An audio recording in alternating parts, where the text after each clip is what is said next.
Our second panel witnesses are from the Royal Canadian Mounted Police, Commissioner Brenda Lucki and Deputy Commissioner Bruce Brennan, Contract and Indigenous Policing. They have requested that they split their time. Commissioner Lucki, you will have 7.5 minutes, and then Deputy Commissioner, you will have 2.5. Welcome to all of you, and now invite you, Commissioner Lucki, to begin your opening statement. The floor is yours. Good afternoon, bonjour. I can't imagine what Nova Scotians went through during that 12-hour rampage and recognize that there's a lot of healing required to move forward. Each and every day, my employees do the best they can with the circumstances that they're faced with. But of course, we can always do better, and that's why the Mass Casualty Commission was created, to provide meaningful recommendations to keep communities safe in the future. Thanks for the opportunity to speak on some of these important issues raised by this incident. Let me begin, and let me be clear. I did not interfere in the investigation around this tragedy. Permettez-moi d'être clair, je ne suis. Let me be clear. I did not interfere in the inquiry on this massacre. Specifically, I was not directed to publicly release information about weapons used by the perpetrator to help advance pending gun control legislation. Was there pressure for information from the federal government about this incident? Yes. Le gouvernement fédéral a-t-il exercé des pressions? Was there pressure for information from the federal government about this incident? Yes. This wasn't surprising, as we were dealing with the biggest mass shooting incident in our country, and it was my responsibility to keep relevant officials apprised of the evolving situation while maintaining the integrity of the operation. Were the requests for information and updates political interference? No. And in my dealings with Minister Blair, he was very conscious of this and has never sought to interfere in this investigation. Et dans mes parts avec le ministre Blair, Minister Blair was very aware of this and never sought to interfere in the investigation. RCMP employees may have different perspectives based on the meeting of April 28th. However, I was the only RCMP official dealing with the minister, other senior government officials, and occasionally with the Prime Minister. And I'm the only one who can speak to the nature of these requests, exchanges of information, and my intentions during that meeting. The integrity of police investigation is critical. As somebody with over 35 years of policing, that's something I would never seek to influence or jeopardize, nor would I allow RCMP investigations to be dictated or influenced by government officials. I am accountable to the minister from an administrative perspective, but the RCMP is operationally independent. The basis for this principle is to prevent direct and specific political control of police operational activity, with the sole responsibility for operational decision-making resting in the hands of police officers. Keeping the government informed through timely and accurate information sharing is not interference. It's standard procedure, and these situational updates are provided without compromising the operational integrity of an investigation. I did provide information on April 23rd about the types of weapons found in the perpetrator's possession, information that was to be shared with the Minister and the Prime Minister, noting that it wasn't to be disseminated any further as there was an active investigation. Additional information was shared as well, but government officials were advised that any information received couldn't be shared with the media until first released by the RCMP. This included such information as the number and names of the deceased, replica police uniforms and vehicle information, the incident at the fire hall, the background of the perpetrator, and the weapons used and seized. In the lead-up to the Nova Scotia press conference scheduled for April 28th, I provided information to the government on what would be released. At that time, I was asked if the information about the weapons would be included. When my communications team told me that it would be, I relayed this information back to the Minister Blair's Chief of Staff and the Deputy Minister of Public Safety. Regarding my use of the word promise during the meeting I had with my team following that press conference, At that time and in that context, I was trying to convey that I had already confirmed to the minister that the information about the weapons would be released during the press conference, a confirmation made based on the information I had been provided. Due to a miscommunication, this was not the case, and I felt I had misinformed the minister and by extension the Prime Minister. These were difficult, dynamic, and demanding circumstances, and everybody was doing their best to provide as much information to the government, to the public, to the media about this appalling event. C'était des circonstances difficiles. These were difficult and dynamic circumstances. Everyone was doing their best to provide information to the government, to the public, and to the media about this appalling event. This all took place just over a month after COVID-19 was declared a global pandemic. The pandemic fundamentally changed how we managed this incident. The unfortunate reality is that the information flow from Nova Scotia colleagues into my office in the hours and days following the shooting wasn't what it should have been. It was for this reason I called the meeting, to express my disappointment and frustration and to outline expectations. Once I was informed during that meeting of the miscommunication and that releasing the information would jeopardize the ongoing investigation, I considered the matter closed and did not pursue it further.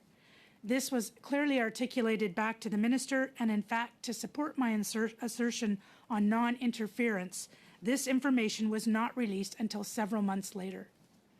On the matter of the April 28th meeting itself, it needed to happen. It was essential that I had more time and more timely and accurate information, and it was important that my team understood my expectations going forward. It wasn't helped by the fact that it was a teleconference. I had no visual cues for how my words affected those on the call. In the early days of the pandemic, we didn't have access to the on-screen platforms we do now. But the timing of the meeting itself was not ideal, and I should have been more sensitive to those in attendance. People who had been operating in a high-stress and a very emotionally charged environment and had just completed a significant press conference. Given this context, I regret the timing and how I framed the conversation. But the discussion was still necessary. It wasn't brought to my attention until a year later that there were concerns of political interference stemming from that meeting, and that my approach and interactions with my team were in question. Had I known my words and approach had such an effect, I would have definitely made things right sooner. This is who I am. Let me be clear. I did not interfere in the investigation. I did not receive direction, and I was not influenced by government officials regarding the public release of information, and more importantly, on the direction of the investigation. I ensured operational independence was maintained in all my interactions with government, as I do today.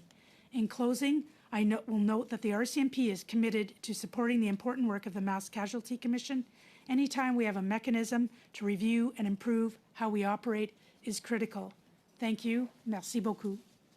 Thank you, Commissioner. Now I turn to the Deputy Commissioner, Mr. Brennan, who has 2.5 minutes to complete the opening remarks. The floor is yours, sir. Thank you, Mr. Chair. Good afternoon. Bonjour tout le monde. I appreciate the opportunity to appear before you today. As stated, my name is Brian Brennan, and I am the Deputy Commissioner of Contract and Indigenous Policing. In this capacity, I am responsible for the RCMP's Contract and Indigenous Policing program, which includes overseeing delivery of local policing services in Canada's 3 territories and in all provinces except for Ontario and Quebec. I am posted here in Ottawa. For context, prior to starting this position as Deputy Commissioner, I was the commanding officer in Nova Scotia, which we refer to as H Division.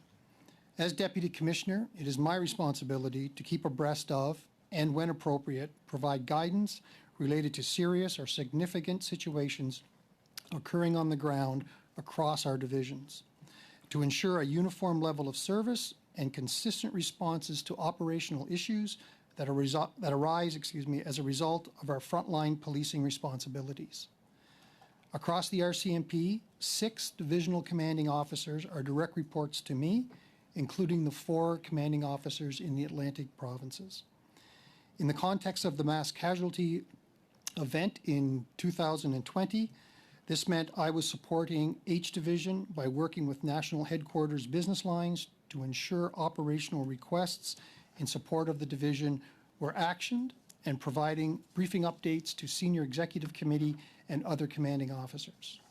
I was in regular contact with the Commissioner, the commanding officer of Nova Scotia, and her team to gather information and support their response, including efforts to provide support and resources to the division from other parts of the RCMP across the country. My focus was on policing operations rather than public communications. Understandably, there were many questions about what was happening on the ground and what information was available to share from the division. The Commissioner required timely and regular updates on the evolving situation to support her work and exercise her responsibilities as Commissioner. This was appropriate and expected. And with that, I'd be happy to answer any questions you may have on this matter. Thank you, Mr. Chair. Thank you, Deputy. Thank you, Deputy Commissioner. And the time for questions has arrived. And we will start with Ms. Dancho in this round. Ms. Dancho, you have 6 minutes. Take the floor. Thank you, Mr. Chair. Thank you to the Commissioner and Deputy Commissioner for being here today. Commissioner Lucki, in an April 28th email from you, you said that you provided to government information that would be released to the public, correct? On what day? I didn't April 28th. There was several emails from you, I think 2 in particular. Yeah, there was several versions of speaking notes that were being used by the people on the ground in Nova Scotia. That was one of many versions. Okay, so in one email from you on April 28th, in one of the emails you confirmed the information about the weapons would be released in the press conference, correct? Yes, So that would have been early morning of April 28th. I believe so. Okay, thank you. The Deputy Minister, Stewart, who just came before you in committee, informed the committee earlier of a conversation which this promise that you mentioned in your opening remarks happened. It was during a discussion with the Minister. The Deputy Minister was not there, but he was aware of this discussion. You mentioned this in your opening remarks, correct? Yeah, it wasn't a promise, it was a confirmation because I was asked if that information would be included in the media release.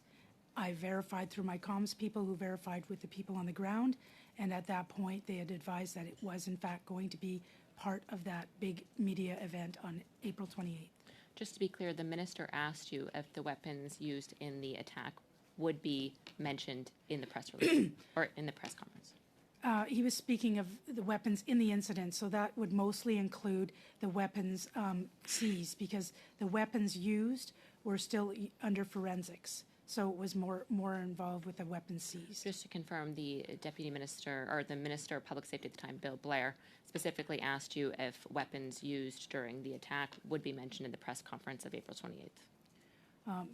Yeah, I would, in the sense that it was any of the weapons involved in the incident. So some were seized and not used, and some were used. And you made a promise to him that that information would be released on the April 28th press conference, correct? I confirmed, in fact, that they were going to be part of the media event. So Darren Campbell's account of the meeting that happened, that you had called following that press conference, again, that meeting happened immediately or within 2 hours after, where he wrote in his notes that you had made a promise to Minister Blair that that information about the weapons would be released. He was accurate in this, given what you're saying. That's what he wrote, but like I said in my notes, in the context, the word promise that I used was in the context of confirming the answer to his question. But you used the word promise, correct? I don't recollect that. I may have. I'm not going to question Superintendent Campbell's recollection, but So it was in the context of confirming the information that was asked of me. You said to the RCMP officials in that infamous April 28th meeting that you promised Minister Blair that the information about the weapons would be released, just in sum, correct? I was referring to the confirmation of the question. Mr. Campbell also mentioned in his notes, as you're aware, that you tied that to the forthcoming gun policy, correct? It was when we were speaking of many different flow of information through the last 10 days. There was a lot of issues with the flow of information.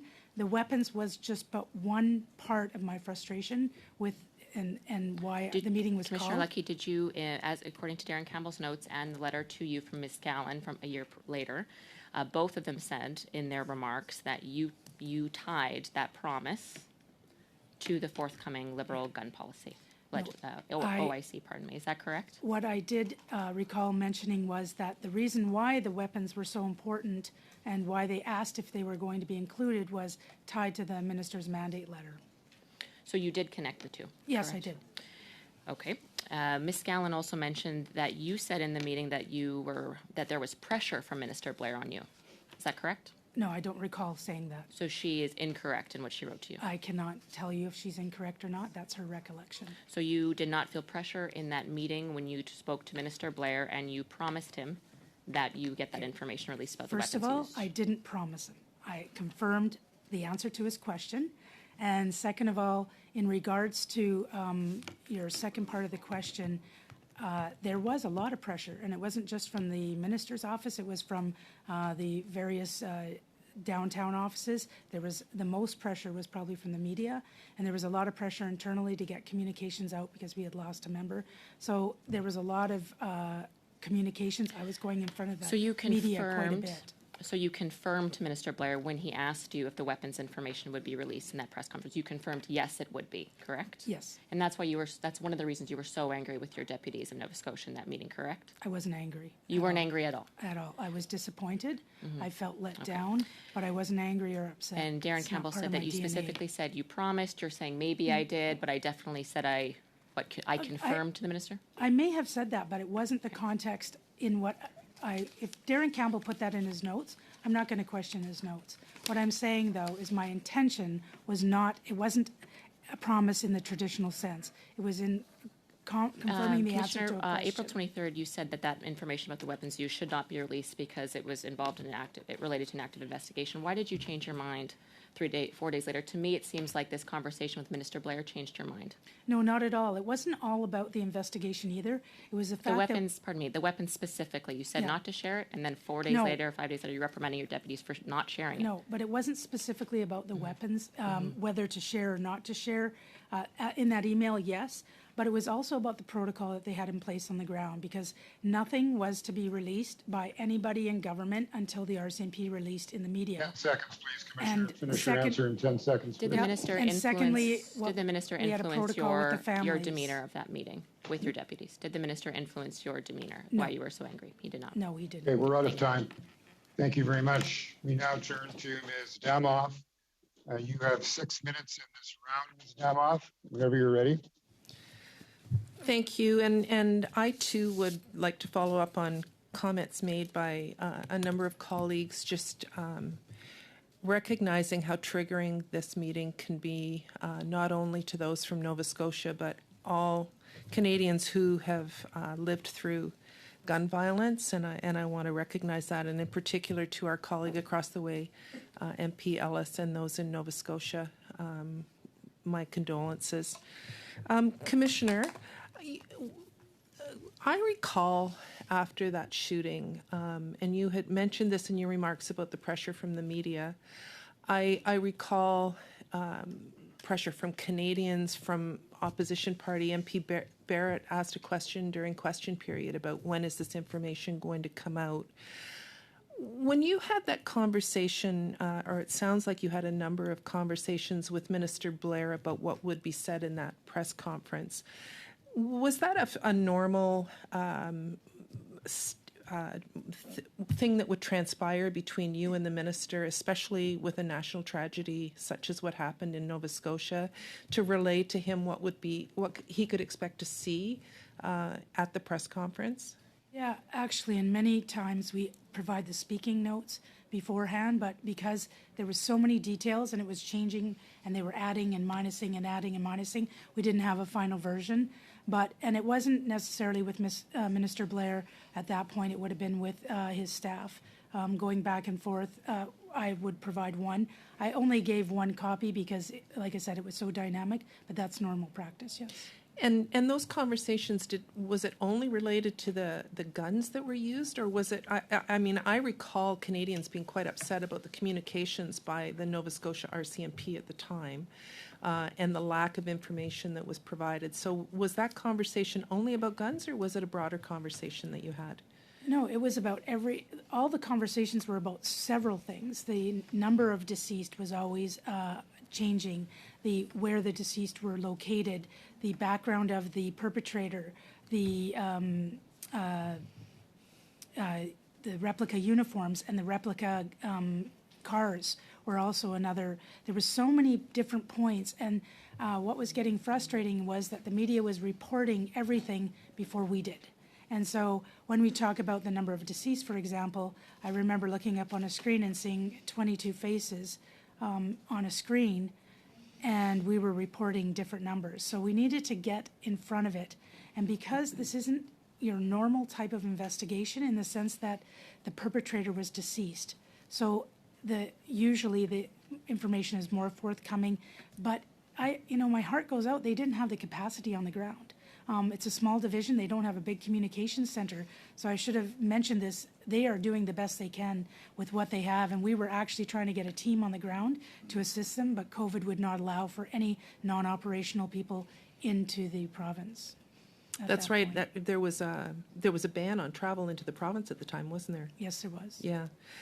Commissioner, one of the weapons that was banned in the Order of Council was the AR-15. And Minister Blair, when he appeared earlier, talked about Sandy Hook being shooting in the United States with an AR-15 that in particular impacted him. My colleague, Mr. Hardy, mentioned the Christchurch shooting in New Zealand. Marine Corps combat veteran Dr. Kyle Ann Hunter testified before the U.S. Congress recently and explained the difference between an AR-15 and other types of weapons. And she said, quote, "It was designed to kill someone wearing a military helmet. What that does to a civilian wearing nothing is liquefy organs." And that really struck me in terms of why in both 2015 and 2019 we promised to ban weapons like the AR-15, and also why it was in the minister's mandate and why we took action in the Order in Council. I'm just wondering, Commissioner, you have far more experience than I do. Is that an accurate description of an AR-15? I would like to say that I have that kind of experience, but I don't. I have subject matter experts who assist me in the firearms regulations, and specifically we have a lab with a full inventory of weapons. And they're far more adept at that than I am. Well, given she was in the Marines, I'm going to suggest that she probably does have a fair amount of experience to be able to say that. On that note, was the RCMP involved in discussions with the Minister's Office about what weapons to be included in that Order in Council? And how long did those conversations had been going on? We are always involved with anything with policy or legislation that affects policing, as is the Canadian Association of Chiefs of Police. The same type of process was when we were dealing with the cannabis legislation as well. So, of course, within the RCMP, we have many subject matter experts who come to the table and brief the minister regularly when they were looking at legislative policy and policy And changes. how long had that been going on, Commissioner? Because the announcement was made, and it seems to be a suggestion that the decision to do this was done as a result of For months. Months and years, probably since I got in the chair. Yeah, I think Minister Goodale was actually Yes. involved in some of that. So, okay, I only have 4 seconds left, so I'll turn it back to the chair. Thank you. Thank you, Ms. DeMoff, and I will turn it over to Ms. Michaud. Ms. Michaud, you have 6 minutes in this round. Take it away. Merci, Monsieur le Thank you, Mr. Chair. I'd like to thank Mr. Brennan. I'd like to thank the Commissioner. I very much appreciate your presence. As I mentioned earlier, this is a sensitive issue. And I think that people deserve answers, or at least clarification about what happened. Because allegations of political interference are serious. So we're trying to understand what happened with the various competing versions. Mr. Campbell's notes have been mentioned several times, and I will mention them too. Because they raise some major questions, and I'd like to hear from you on that, Ms. Lucki. In a release you published, you stated that you would never take measures or decisions that could compromise an inquiry. do you consider that publicly divulging the type of weapons used before the inquiry was over in this case is the type of thing that can compromise an inquiry? I'm a bit confused because the inquiry wasn't, there was no inquiry at the point when we were discussing that in a media release. Is that what you're referring to? Ce que je veux dire, c'est What I mean is, there seems to have been political pressure to reveal the type of weapons used. And what we're hearing from Nova Scotia RCMP is that that might have compromised the inquiry to reveal them publicly. Do you agree with that it could have compromised the inquiry?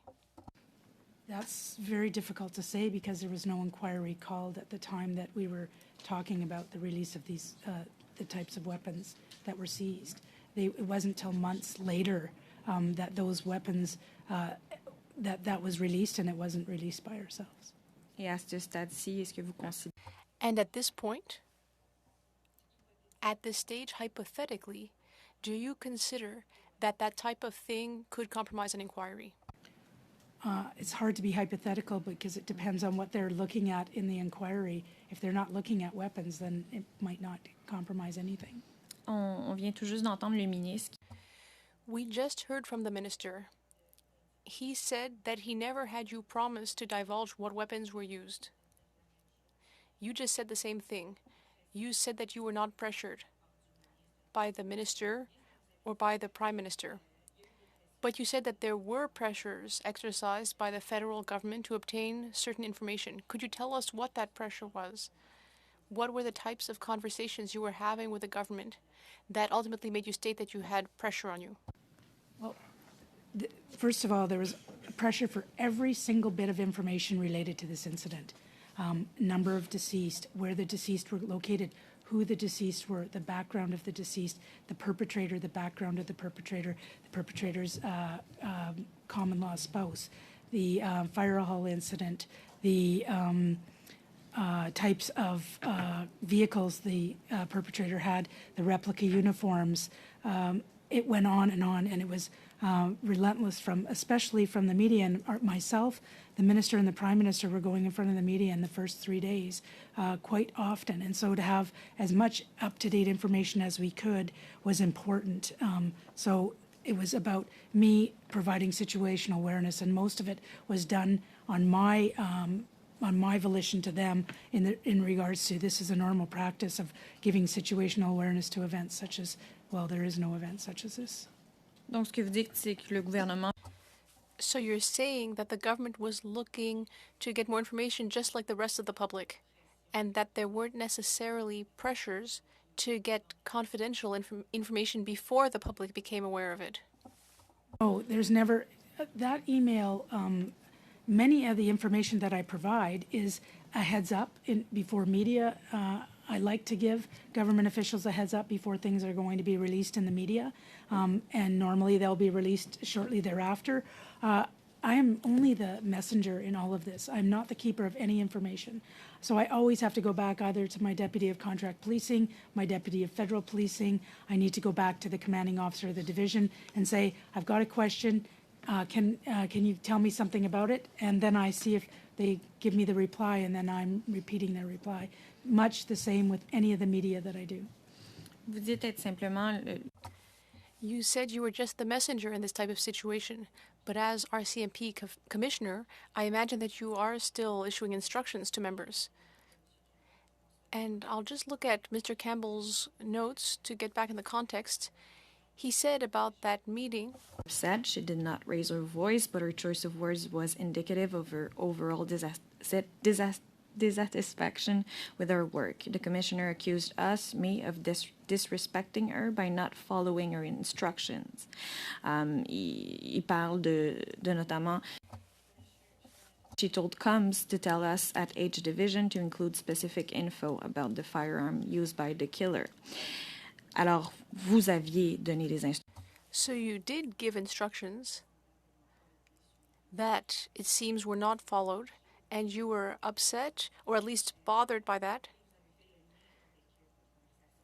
And you made a link with your conversations with the government. That promise, or whatever it was, to give information about the types of weapons used. Do you confirm what is in those notes?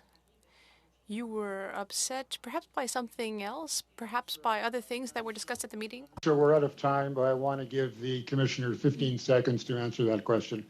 Go ahead, Commissioner. I want to stress that I was not upset. First of all, upset and anger is not part of my DNA. I'm a fairly calm police officer. I was always spoke in terms of how I felt. I felt disappointed and I felt frustrated with the flow of information over the past 10 days. And using the weapons as an example was one example of the lack of flow of information that was coming back and forth between the ground and national headquarters. Thank you very much. Mr. McGregor, I now turn to you for your 6 minutes of questioning. The floor is yours. Thank you very much, Mr. Chair, and thank you to the Commissioner and Deputy Commissioner for joining our committee today and helping walk us through the series of events from April of 2020. Commissioner, you stated that in your mind it wasn't a promise, it was a confirmation, and that the information would be released at the press conference.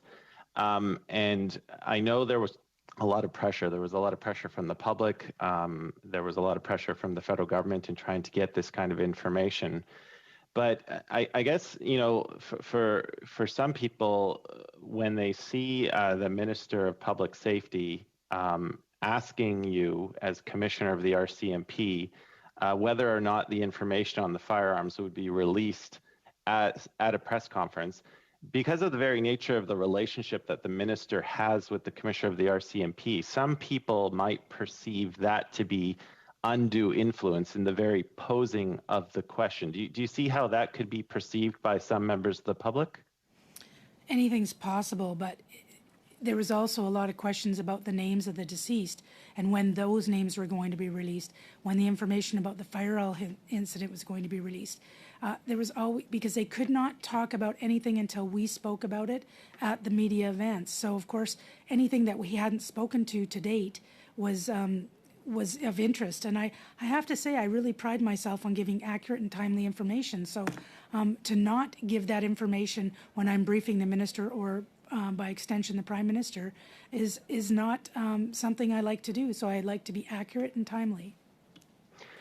Did you, Commissioner, get a sense that when the question was posed to you that this was information that the minister and his chief of staff did really want to see released in the public? Like, you know, in the asking of the question, could you infer that this is a result they actually wanted to see happen at the news conference given by the RCMP?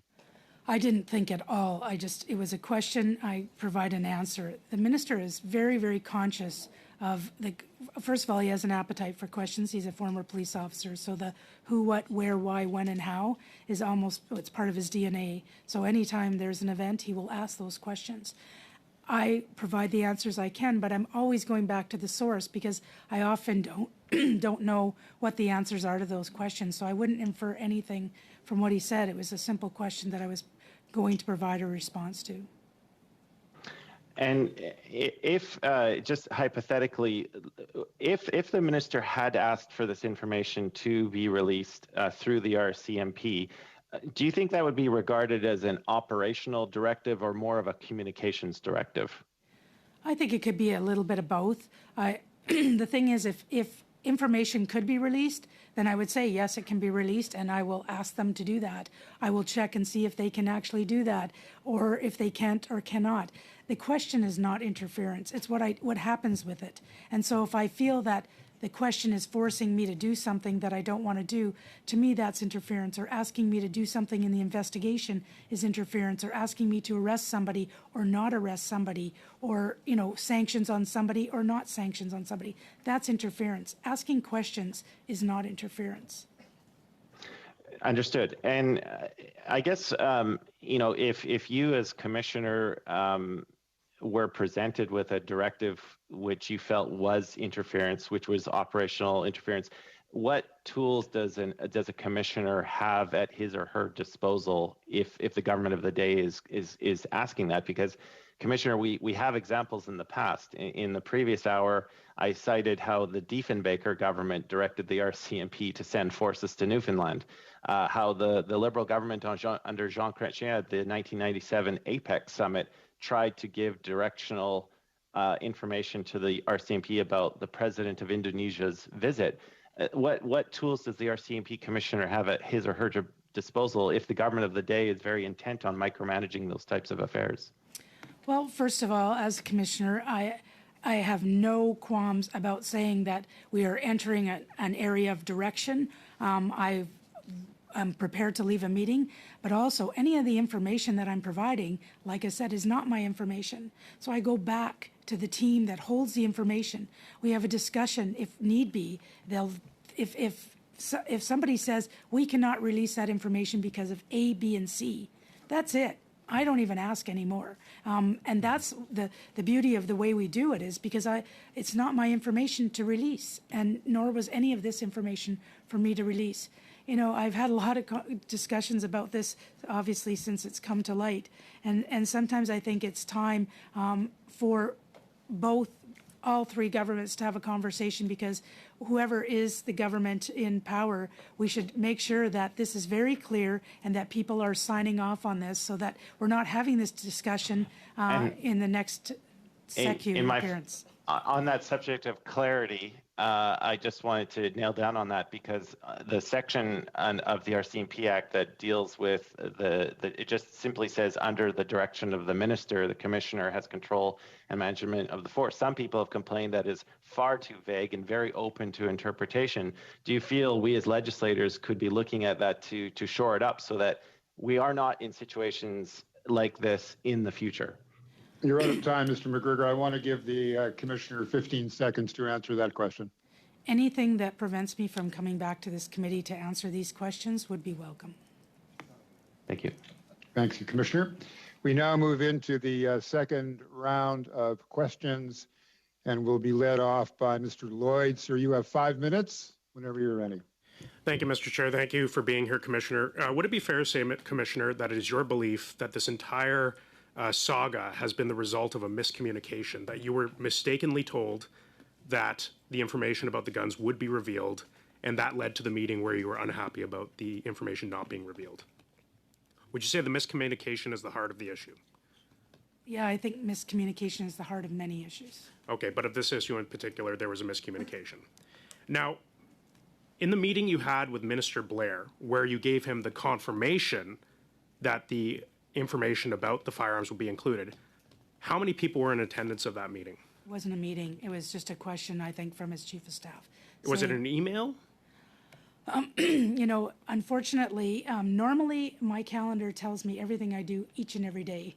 Unfortunately, I was by myself because COVID, everybody was working from home. But earlier you said that the minister asked if the guns would be included. You said that earlier. The minister's office. The minister's office. Who in the minister's office? It would be the chief of staff. So the chief of staff, not the minister, asked you if the guns would be included. At that point in time, I wasn't talking very often to the minister. It was more with his office. But the deputy minister earlier today said that you had a meeting with the minister during this time period. He was not in attendance at the meeting. Did you have a physical meeting or a teleconference call with the minister between April 23rd and April 28th?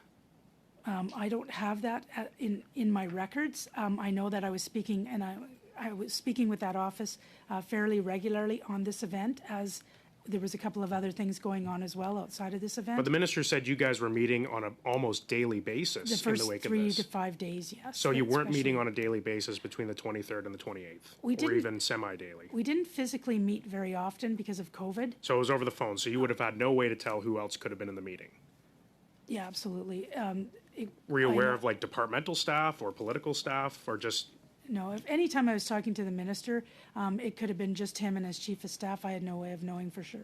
Okay. We didn't have MS Teams or video. When you sent the email on April 23rd, when you said that the information about the firearms should not be disseminated beyond the Prime Minister and the Minister of Public Safety, you have every reason to believe that the Minister of Public Safety understood the direction from your email, that the information should not be shared beyond the Minister of Public Safety and the Prime Minister's office. You would have to ask him if he understood, but So- it was pretty clear, I think. So you can confirm that that information was relegated to the minister. The minister was told. So, and the information was never released. so how would, like, that should have just ended the conversation right there. Why 5 days later were you being asked by the minister's office if this information would be included? If you had just told them 5 days before that this information should not be included because it will impact an active investigation, what changed? Like, how would it have been appropriate in any way for the minister or the minister's office to ask even the most benign question about, oh, is this information going to be included? What would make them believe that that was appropriate in any way, given your previous direction? It wasn't just about weapons. Questions were asked, when are the names of the deceased going to But be you were released? asked specifically about whether the guns would be included. You said that in your testimony. You were asked specifically about the guns. Yes. Appel au règlement, Monsieur le Président. Sorry? Stopping my time. Is there a point of Who order? has a point of order? C'est Greg Fergus. Yes, Mr. Fergus, go ahead. J'aimerais juste, selon I'd like to just state that according to Section 18, we need to give witnesses the time to answer.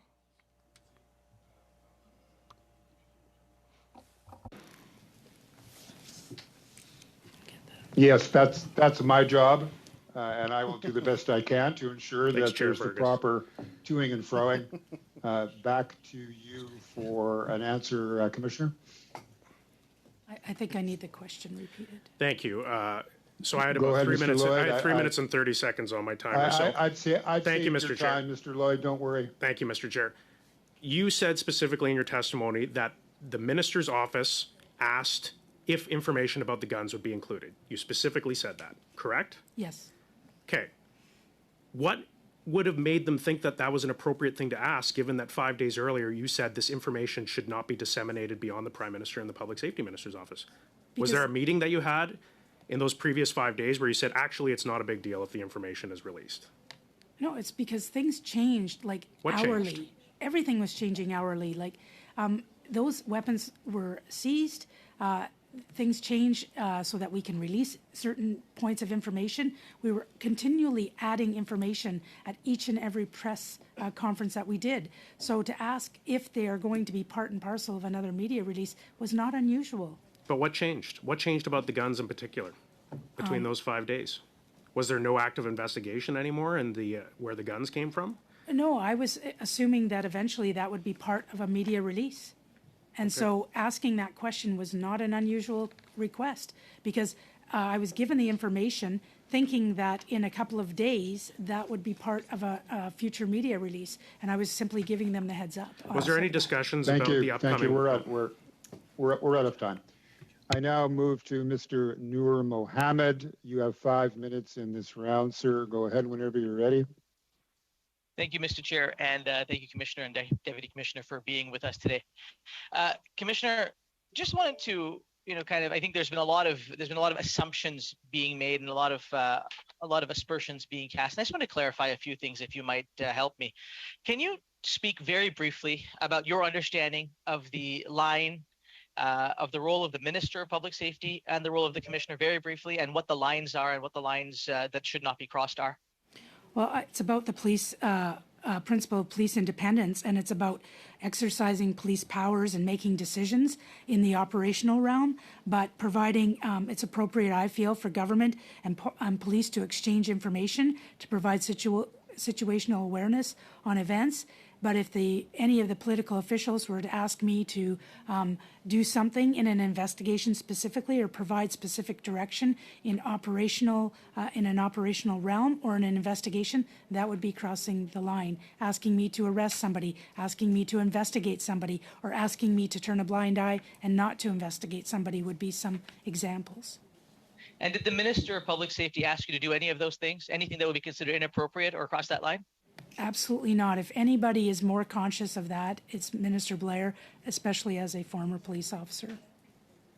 And what would you say to those that say that the government wanted to leverage this into a gun ban? What would you say to those people? And what can you say to us about the work that was done previously in respect of banning weapons such as the one that was used in this awful tragedy? as per the conversation with Ms. Damoff, it was absolutely something that's been on the radar for several years. It followed from Mr. Goodale into Minister Blair's portfolio and the mandate, and it continued with Minister Menachino, and we've been helping them with policy and legislation for several years, well before I became the commissioner. And is that something that happens regularly between the commissioner of the RCMP and the Department of Public Safety, regardless of who is in power? Absolutely, if it's involving with police. I gave the example of the cannabis legislation. We've provided a ton of advice with that as well. So let's switch a little bit to the conversation around pressure. I can only imagine the pressure that you and your team were under in trying to make this happen. Pressure from the government, from opposition, from the media, everywhere. And you provided good context in your comments earlier about this.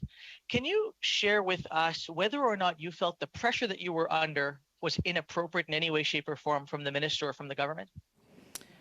Absolutely not. The only inappropriate pressure was the media. And do you think that, and if you were to look back, were you asked to do anything out of the ordinary that a government should not be asking you to do in such a situation? Absolutely not. Did the minister ask you to do anything inappropriate or questionable as time evolved, not just at the beginning, but throughout that would then change the way in which you might answer a question or you might speak to the media? Absolutely not. When answering my colleague, Mr. Lloyd, you spoke about how facts on the ground change and how your ability to answer questions based on information that you can provide changes. Can you explain to all of us and to Canadians the context that you were under on day 1 or day 3 or day 5 and how you make the decisions that allow you, how decisions are made that allow you to provide different types of information at different points in time? Well, it's a communication reel, actually, and any time that from the very first press release that I did or press interview to the very last, I don't have the information in front of me. I go to my comms people, they go to the people on the ground. The comms person on the ground is part of the command triangle in an investigation. They're privy to everything. They, with the people who are investigating, decide what can and can be released and when it can be released. And so when I'm doing media, that's how I get the information. But I'll tell you, I was by myself in the office, unusually, because I usually have a whole team around me that tell me where I need to be, what time I need to be there. They put the meetings in my calendar. I was, like I said, it was so unusual in that context because of COVID. But despite that unusual nature of COVID and everything that was happening, you were absolutely crystal clear on the lines that could not be crossed. And you can stand here hand to heart and say not a single line was crossed either by you or by the minister in the type of questions that you were asked, the work that you were asked to do, and in the information you were asked to provide? I can clearly say that I was not interfered with, I was not directed, and I did not cross any line. You've got 8 Commissioner. seconds Mr. left, Chair. Mr. I'm good. I'll give that Nurmohamed. time back to you, Mr. Chair. Thank you. Okay, thank you. And then I'll take that time and move immediately to Ms. Michaud. Ms. Michaud, you have 2.5 minutes in this round. Please begin. Merci, monsieur. Thank you very much, Mr. Chair. I'd like to come back to what I was talking about earlier, Mr. Campbell's notes. We didn't understand that this was tied to pending gun control legislation that would make officers in the public safer. She was very upset, and at one point, Deputy Commissioner Brian Brennan tried to get things to calm down, but that had little effect. Et vous avez dit, Madame la Commissaire, Madam Commissioner, you said that you were not upset, that you are a calm person. I don't want to contradict you. I wasn't there at that meeting. But Mr. Campbell was there, and he is contradicting you in his notes. And so, Mr. Brennan, is it true that you had to calm the tension? It's true that sometimes things can get more tense during a meeting. According to Mr. Campbell's notes, you tried to calm things down. Is that true? Yes, that would be accurate. At that point in the meeting, I felt that we were revisiting the same thing over and over again, and we needed to start focusing on how to move forward. So my focus was on, let's learn from these mistakes or these issues, and how are we going to do better in communicating in the future. And that's what I was trying to steer the conversation toward. donc c'est votre avis aussi qu'il y a eu. So you agree that there were numerous communication problems in this situation? Yes, there was communication issues because of the volume of information, the size of the investigation, the timeliness of information coming into national headquarters, what was being reported on social media versus what was being reported officially. So communications and the complexity of the whole situation was adding to it, and it was something that we needed really to work on to make things clarified for governments, for our employees, and for the general public. Merci. Madame la commissaire, vous avez... Commissioner Lucki, you said you had conversations with the government well before the regulations that were unveiled on May 1st, 2020.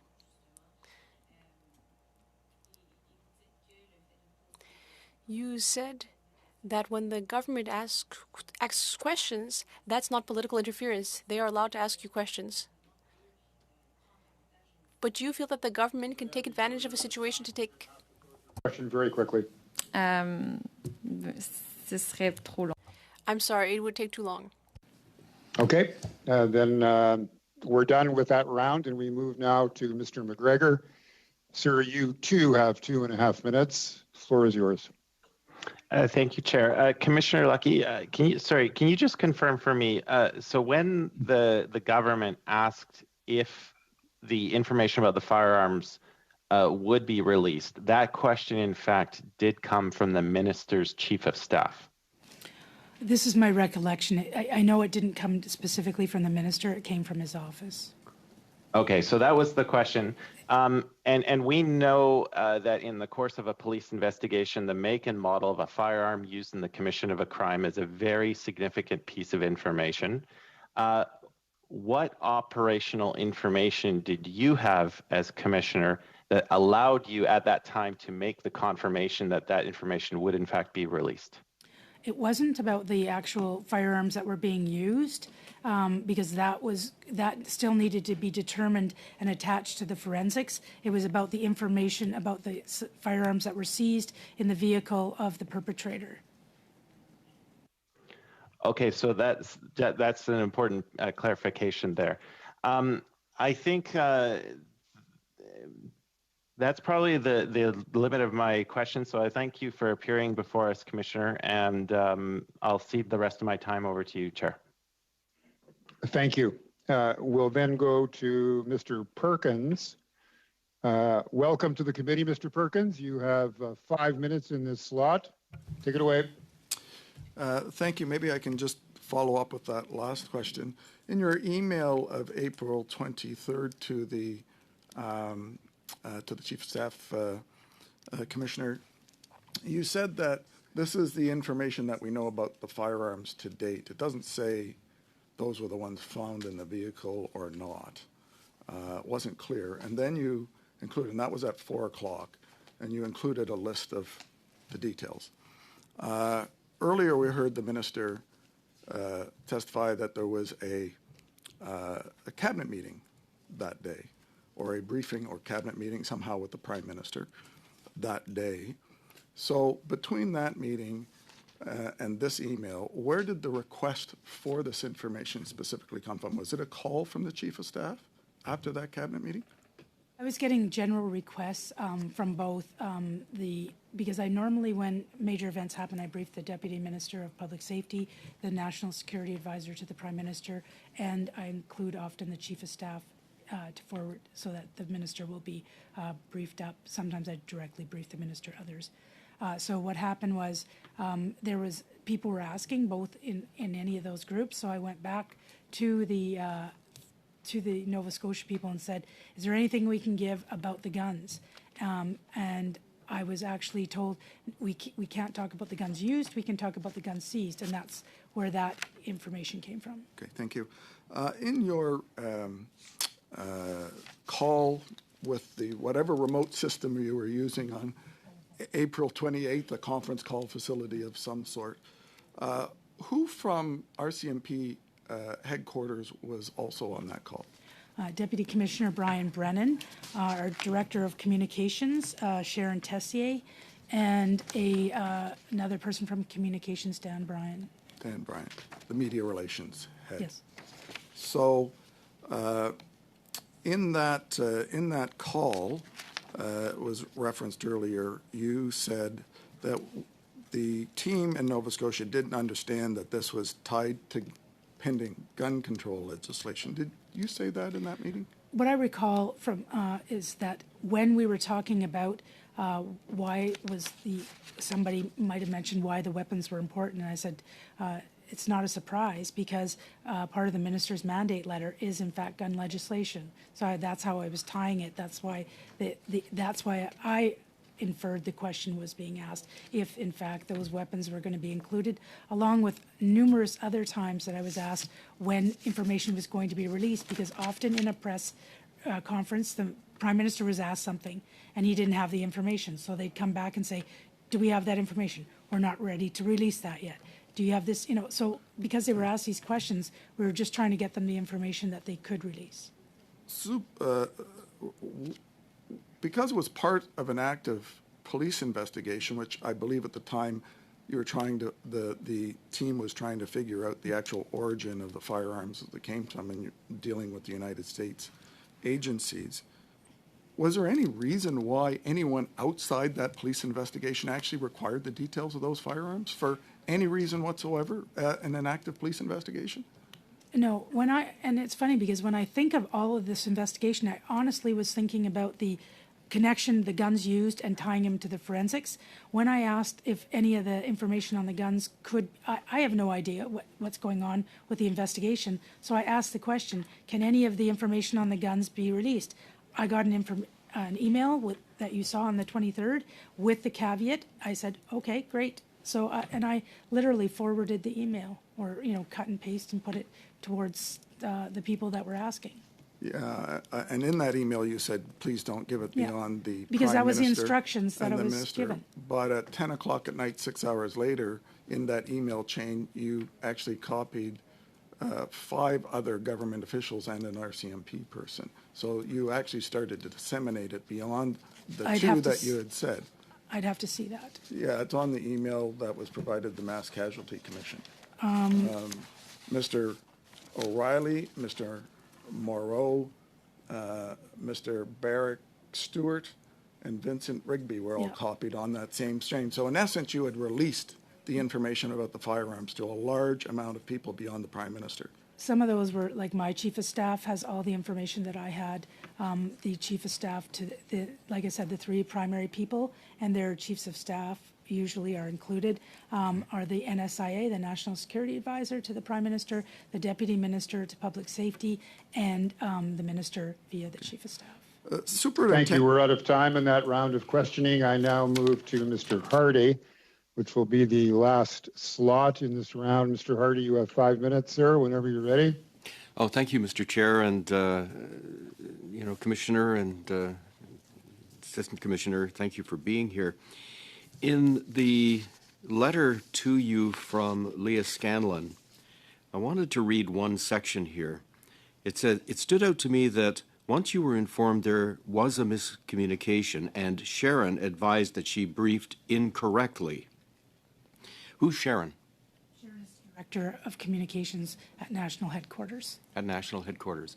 So was it Sharon that told you that the information on the firearms would be disclosed? Yes. I see. Who did Sharon ask about that? Do you know? You'll have to ask her. She's in the next panel. Okay, very good.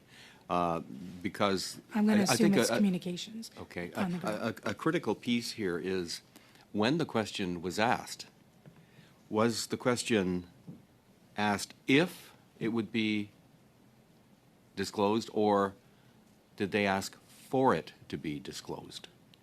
To my recollection, like I said at the very beginning, it's if that the weapons information would be included. All right. Now, there were 2 briefings, one on April 24th and the 28th. Did Superintendent Campbell conduct the briefing using prepared notes? Which briefing are you referring to? The 24th or the 28th? Are you talking about a media? Yes, correct. Yes. The 24th, I'm not sure because I'm not involved at that level. So you'd have to probably talk to the communications people. I know the one for the 28th because it was so extensive and they were covering so many parts of that. They were actually going through a chronology with maps and locations. They were working with our comms people and their own comms people in reference to his notes to go through all of that.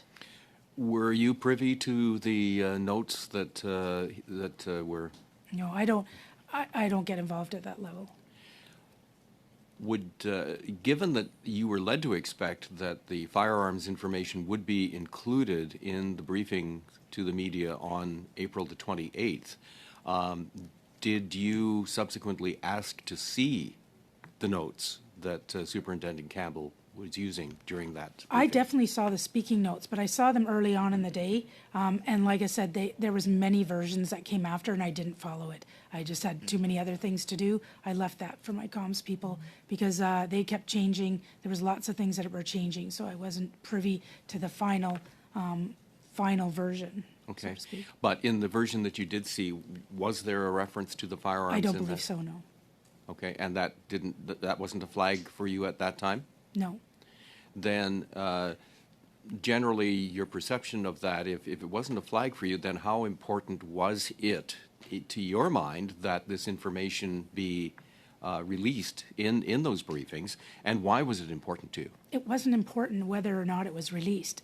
Where I was concerned is that I asked the question, I was told that it would be released, I transmitted that information to the minister's staff. It was again an example of inaccurate information. So, and there was a lot of issues that we were having with the flow of communication. So that whether or not it was released was not a concern. Somebody asked me if it was going to be part of it. I asked them. They said yes, and it wasn't. I see. And so it was really more the general scenario of misinformation, miscommunication, Yes.